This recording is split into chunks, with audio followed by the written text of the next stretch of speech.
the context of all this, I played a piece that I wrote in January just now, just to warm up the room. The piece is called Elegy for the Schoolboys at Ghazi Khan. Does anybody know about the schoolboys at Ghazi Khan? No. Part of the reason why I wrote the piece is so that people might know about those kids. I think it was December 28th or 27th of last year, U.S. Special Forces descended into the village of Ghazi Khan in Afghanistan and dragged 9 schoolboys out of their beds and shot them in their heads. And that was that. It made maybe page 28 in the New York Times for a minute. Those kids are gone.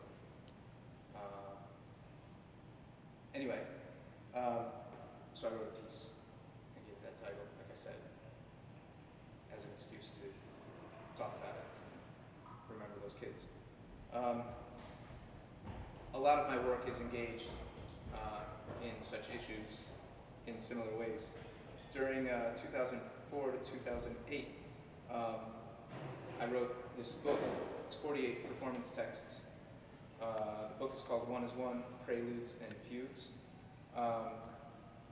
When I started writing it, I didn't know what it was. I didn't start knowing it would turn into a book, or that there would be 48, or that they would be performance texts. And little by little, I started using them for different projects, installations, song lyrics. And one turned into the piece that we're here for, which is Dodging Bullets. It turned into part of the material I used to create the piece. I'm not going to read that piece, but I am going to read a few others to you, just to throw Dodging Bullets into the larger context of my work. Tristan recommended that I read 3, so I'm going to try to decide which 3 to read for you.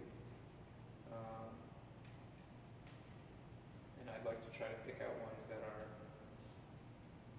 on topic. So here you go. Here's number 20. What? Is it more ethical to refrain from trying to save anyone until it is possible to save everyone? What? Is it? There are many motivations behind your reluctance to move on this, but civil disobedience is not one of them.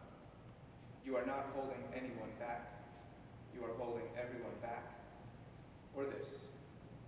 I saw them bloody my buddy's nose, so I knelt down. I said a prayer. I stood up, and I shot them down. This is the poetry of your reluctance to move. But I don't pray. The bullets will come flying, but I don't pray. The men will come, and you will tell them that you don't pray. What? Do you expect them to care? The man whose buddy's nose was bloodied, who prays before shooting you, will not ask if your reluctance to move was an act of civil disobedience.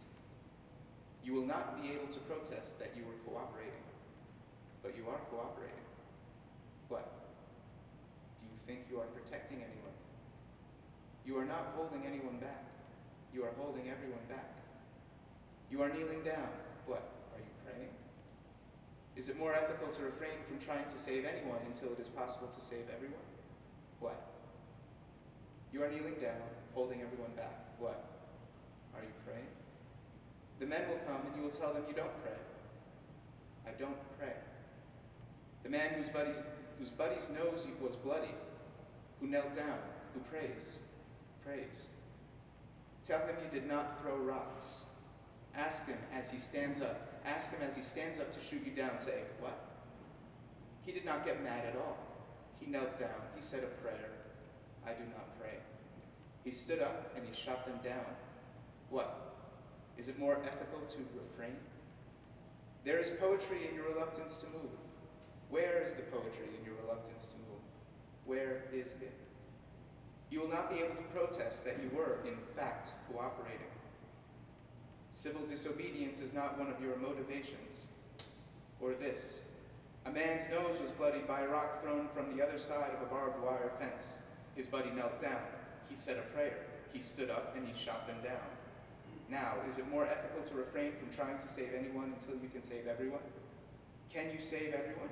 The question, shh.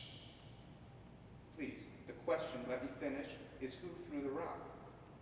You are not holding anyone back, you are holding everyone back. Who threw the rock? Now let me finish, because you do not pray. So, you were kneeling down, and then what happened? Who threw the rock?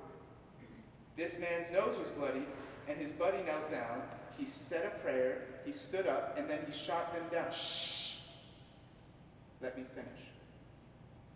They are SS men. Tell them you don't pray.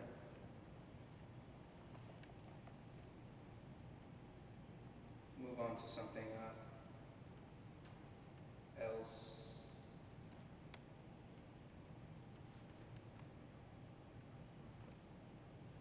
Here's number 42. Everything is correct. Nothing is untrue. The grass is green, the sun is shining, and there, just there to the side, yes, just there, the bloated body of a child soldier rots in the dust.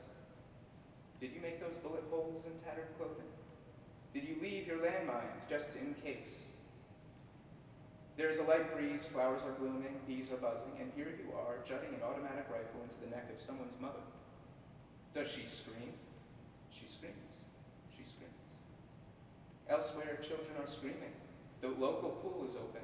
There is ice cream enough for everyone, inflatable plastic flotation devices. They are marked with cartoon characters. People make plans to meet for dinner. They talk on mobile phones. Little girls from a land that was strafed with napalm when their parents were children made the flotation devices. Anyway, between the woman's legs, your knee or your dick, or look now, your rifle, the same one, the same thing. Who is laughing? Is that a friend of yours? He's laughing at the way the woman screams. Do you also think it is funny, the way the woman screams? Now you are pulling the trigger. Bullets flow out of your weapon. There's blood everywhere. You do not need to clean it up. This house will be demolished. It is autumn, the sun is setting, the leaves have turned red and gold and yellow. Children are carving pumpkins. Your child knifes the flesh into a ghoulish face. Not far away, daddies operate chainsaws. They carve the signature of civilization into the side of a mountain, cutting away trees and histories, erasing cultures, stamping out diversity. The woman lies on the floor. She could not dodge your bullets. The pain and shock have brought unconsciousness, but not death, not yet. Elsewhere, elsewhere, everything is white, sterile, clean. Fluorescent lights cook the flesh of dying patients who are fed chemicals and treatments that say, anyway, sorry we did this to you. They do not say sorry. Civilization means never having to say you're sorry. Who apologizes for cancer? Elsewhere, wait, who apologizes for cancer? Elsewhere, again elsewhere, the last of a dying species dies. Its body floats to the top of a dead zone, and 1,000 miles away, it may as well be 1,000,000. You are cooking a specimen of something not unlike that permanently extinguished species for dinner. You throw in some spices, a bit of this, a bit of that. It is delicious. And God, oh God, thank God you think. You don't even know that you are thinking it. You think, thank God this one is similar to that one. What is the harm if that one is gone? This one is here. It is still here. No, now it is gone. Here it is in my mouth. Here it is in my belly. You will sleep soundly who thanks God unconsciously for the similarity of the living to the permanently extinguished.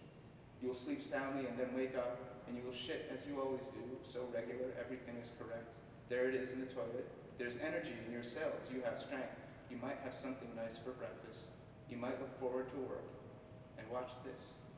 A car will smash into yours on the way there. You will experience extreme pain, and then you will be dead. Your affairs will not be settled. Your broken body will be removed from tangled steel. Your blood will stain the upholstery of the other car. You could not swerve and dodge it. You do not need to clean it up. Both cars will be demolished. And God, oh God, thank God for the similarity of the living to the permanently extinguished. For nothing is untrue, and everything is correct.